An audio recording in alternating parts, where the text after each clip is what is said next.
भाऊंची ओळख जर पश्चिम भागामध्ये जर कोणाकडून झाली असेल, एखादं साधंसं घर उभं करायचं म्हटलं तरी त्याला 4 चिरे खांब लागतात, परंतु भाऊ व्यक्तिमत्व काय आहे हे जर आम्हाला समजलं असेल तर ते सुधीर भाऊ आणि दत्ता भाऊ. आणि म्हणूनच खरं तर भाऊ तुमच्या एका शिलेदाराला तुम्ही योग्य ठिकाणी पोहोचवलं आहे. आणि म्हणूनच आमची अशी अपेक्षा आहे की तुमचा शिलेदार आहे आणि तो आपला सर्वांचा आहे.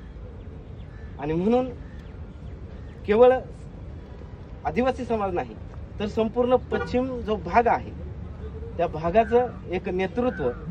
आणि खरं तर आजपर्यंत राजकीय क्षेत्रात पाहता असतो की एक राजकीय बाज असलेले लोक पुढे येतात, परंतु अतुल भाऊ असं व्यक्तिमत्व आहे की सामान्य माणसाला पुढे घेणारं व्यक्तिमत्व आहे. आणि म्हणून भाऊ आमची अपेक्षा आहे तुमचा एक शिलेदार तुम्ही एका ठिकाणी योग्य ठिकाणी बसवलेला आहे. आणि म्हणून हा दुसरा शिलेदार, त्या शिलेदारासाठी भागातील प्रत्येक गावातील खरं तर दत्ताभाऊ मला बोलला, पण मी दत्ताभाऊला एका गोष्टीसाठी विरोध केला की आपण लगेच एवढी लोक न्यायला नको. आणि इथं आलेली लोक ही गर्दी लोक नाही तर गर्दी लोक आहेत. आणि हा जो शिलेदार आहे हा सह्याद्रीच्या कुशीत आणि अतुल भाऊच्या मुशीत तयार झालेलं व्यक्तिमत्व आहे.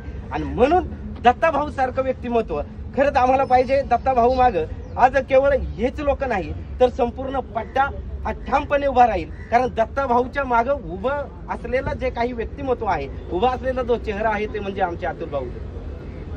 म्हणून साहेब आमची विनंती आहे की मी सर्वांच्या वतीनं आपणास विनंती करतो की दत्ताभाऊ सारखं एक सामान्य घरातलं व्यक्तिमत्व जर पुढे आलं तर खरंच भाऊ आम्ही तुमचे आभारी आहोत.